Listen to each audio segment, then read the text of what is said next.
Can you remember when things started to really change for Skepta? When did you think he's really making it? It was when he won the Mercury Award. You were there, weren't you? I was just there for the fun of it. Let's go and eat and enjoy. And when Skepta, I forgot completely where I was. I thought I was in Africa. I went, oh! It sounds like a very different parenting style Completely. to how your parents had raised you. Yeah. Is that fair to say? Deliberately, yes. Go on, deliberately explain that's that the to me. promise I made myself, that I'm not going to raise my kids the way I was raised. I was raised with whipping you and knocking you on the head and pulling your skin and twisting it and pulling it. I mean, you're talking about actual violence. Of course. Of course.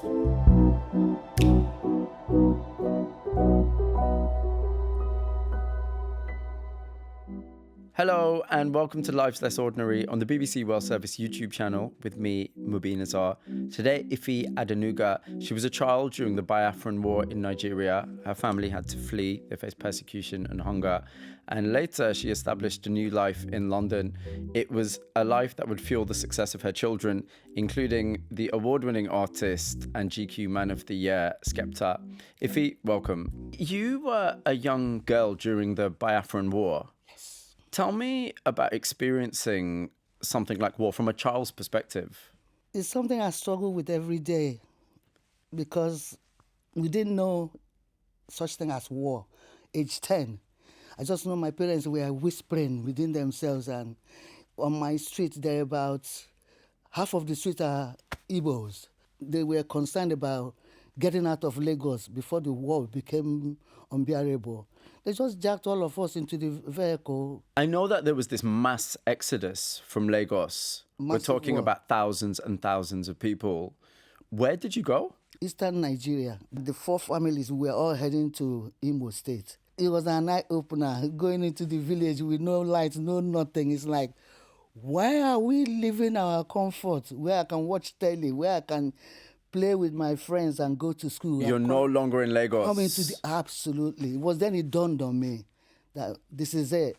What was life like? I mean, talk to me about the practicalities of things. Like, what was your shelter like? Wow. My dad's mom and my step-grandma, they lived in a hut where you have to bend over to go in. But that's not even the problem. I said, where is the toilet? He goes, what toilet? You just walk into the bush. So all of the life you were used to, it was no longer there. No toilet roll, no nothing. You just, like you grab hold of bush to clean yourself. That's it. So quite an eye-opener to you. And it's like, what is happening here? Ife, what about food? You wake up early in the morning, all you're thinking of is, what are you people going to eat today? You just grab hold of basket and a knife, and all we're looking for is anything growing in the bush. So you were foraging? You were just looking for anything? Foraging, anything. Be it a white yam, white cocoyam, oil bean seed. And then if we saw cricket or snake or lizard or anything, we kill back in our basket. Really? This is how happy we usually are when we get a basket full of all these goodies. Would you count a lizard as a goodie? Well, you tell me what else I should eat then. Sure, okay. Exactly. No, I know, necessity. Of course, we chase lizard around the house to kill lizard for you to eat. So you made do? Yeah. Slug at the back of cocoyam leaves. Mm-hmm. Anything that is anything we ate. The fact of the matter is, there were many people who died through hunger. Oh, absolutely. I lost 5 siblings.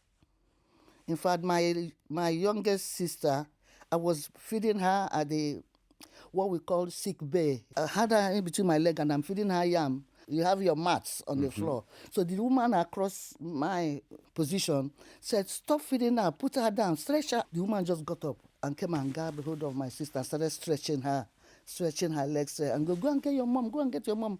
I said, what's wrong with her? She goes, go and get your mom before your sister takes her last breath. And then I screamed.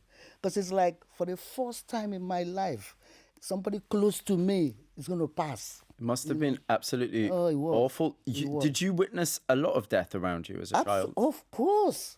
August 1968, We buried 8 corpses in my family. 8. My 2 great-grandparents, my auntie, then 4 of my own siblings. The funny thing was, as they are dying, my mom is falling pregnant.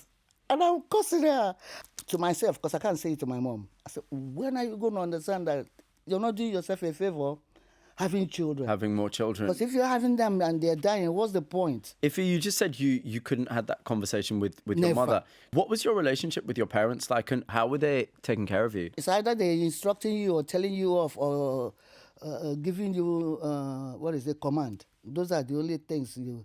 Even when you're doing well, they'll just go, well done, that's it. No, oh, I love you, or hug you. I can't remember my mom or my dad hugging me. Really? Nah. Did that affect you? Not really, because I didn't know any different. You didn't know any different? Until I came here, I didn't know any different, no. Did they have quite a set idea of what they wanted your life to be about? Absolutely. What role did they see for you? Getting married. It was that simple? Yeah. And being a mother, all that kind of stuff? Yeah, getting married, having children, that's it. My dad kept changing his mind. First of all, he wanted me to join the police.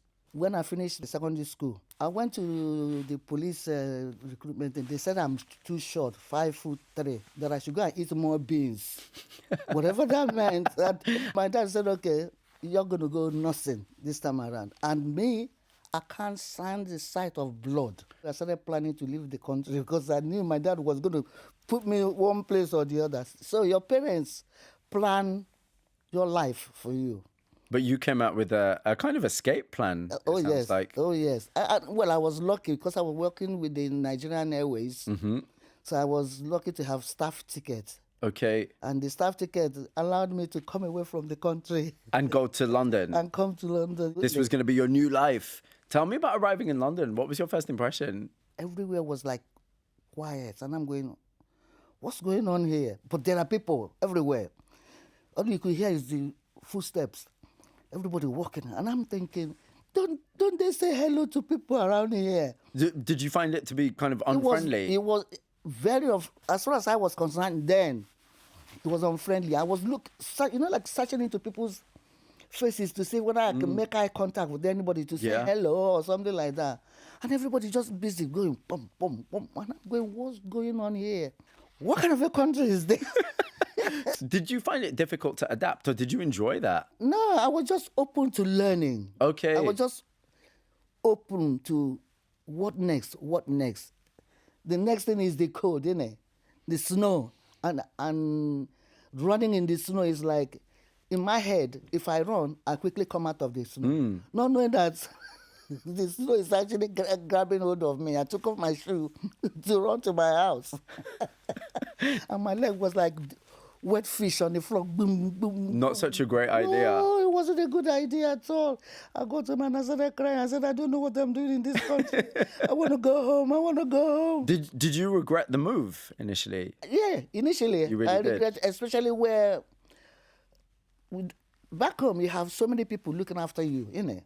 But here you're on your own.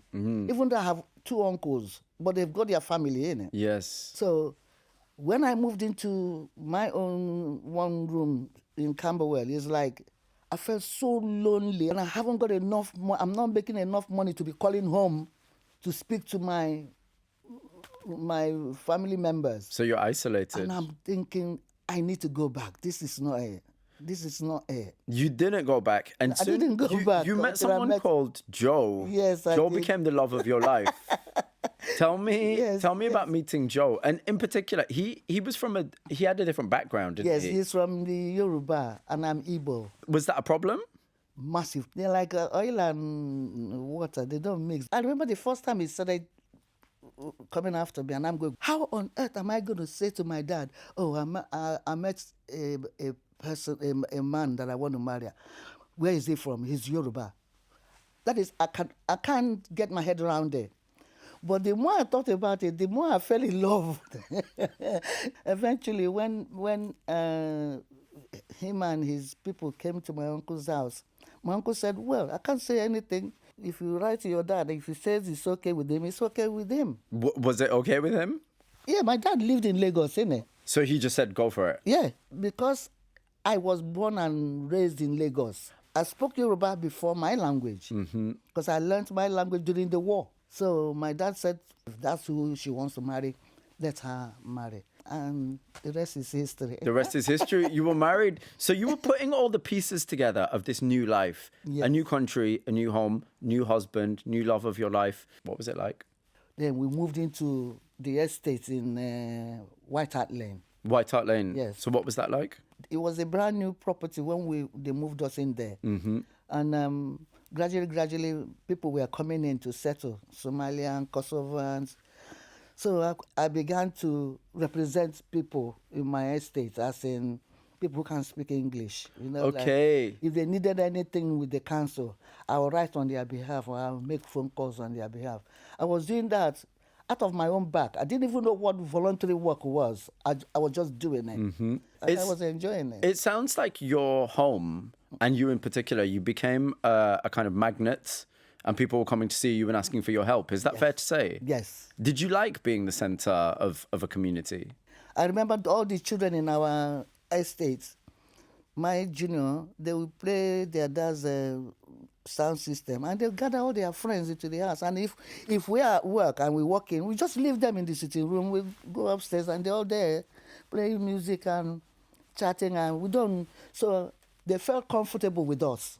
It sounds like a very different parenting style Completely. to how your parents had raised you. Yeah. Is that fair to say? Deliberately, yes. Go on, deliberately explain that's that to the me. promise I made myself, that I'm not going to raise my kids the way I was raised, because I was raised with, whipping you and knocking you on the head and So pulling your skin and twisting it and pulling it.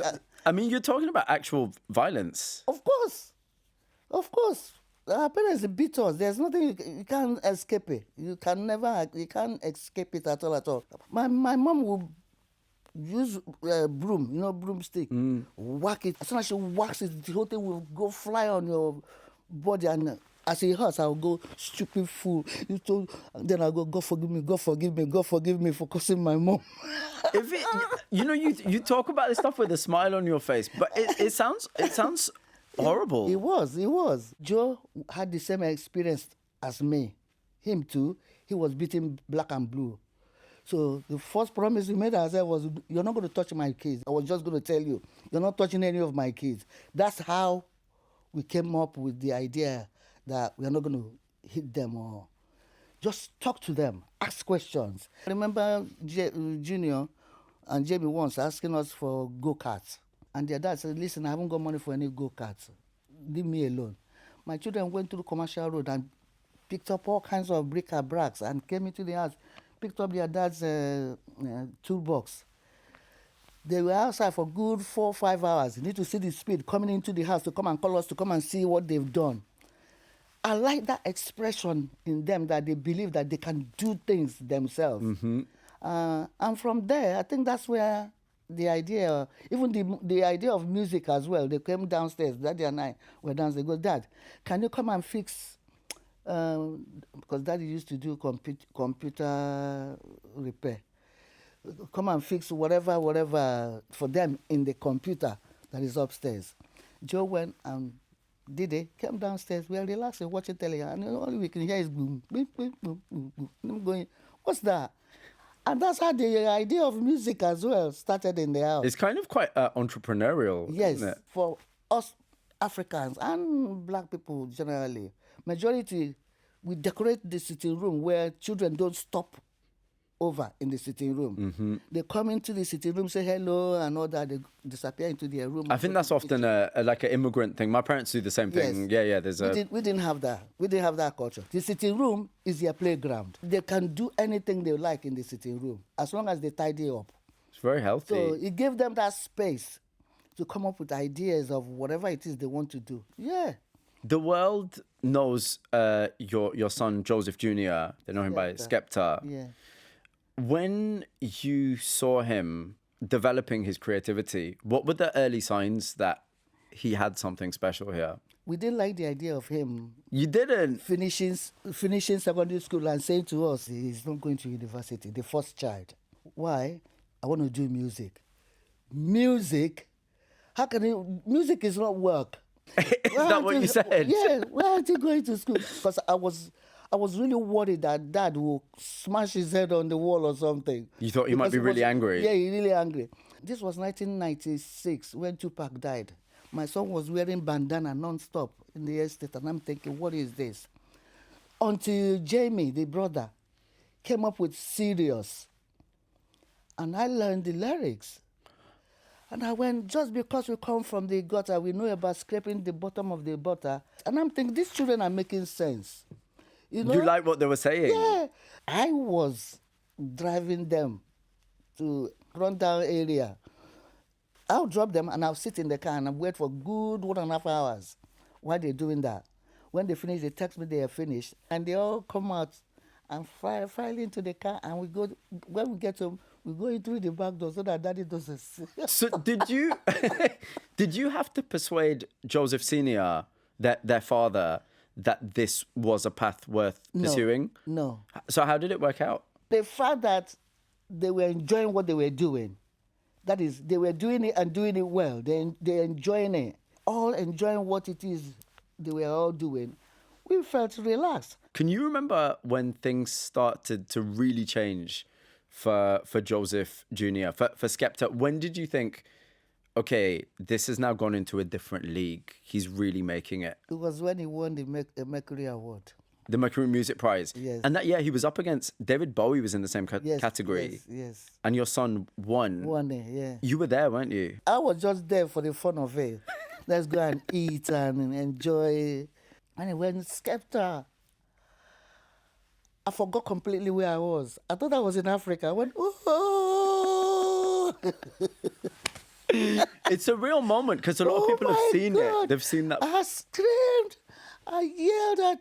I couldn't believe it. I looked at it. I went, hang on a minute. Take it easy, Fee. Take it easy. You're not in the house. So everybody is throwing, his mates are throwing champagne. I just grabbed hold of the red wine on my table.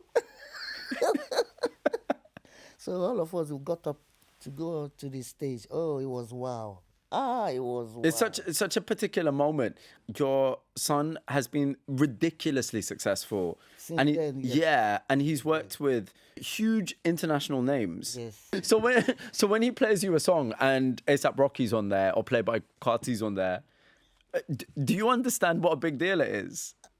I enjoy the music. If I can sing it, fine. I enjoy. If I can't sing it, I just shake my head to it. That's it. In terms of your son's music and the experiences that he references, when you're listening, do you tune into particular things that you know are rooted in where he grew up, or the family, or the area? You know, are there references there that reflect your life? Yeah. In his songs, I can see him telling tales about how he grew up, you know, and plus other experiences that we are not aware of, that he sings about as well. I love listening to his songs. I can see you do. I can see it all over your face. You know, the idea of there's artistry and then there's celebrity. Yeah. The two things are separate. Yeah. And your son is both of those things. Don't see him as a celebrity. Of course you don't, because you're his mother. But what I want to know is the world of celebrity. Yeah. The idea that he's someone that would be recognized, people would want his autograph, people would want a selfie with him. How do you interpret that? I just stand afar and look at him giving people autograph. I find it difficult to see him as a celebrity. Because I still call him Nadim. I don't call him Junior even. Okay. So I call him my pet name, Nadim. What does that mean? It's a way of expressing your affection. I know your son, he has been recognized formally in Nigeria. Oh, yes. I think the title, if I'm not mistaken, is it Chief Entertainer?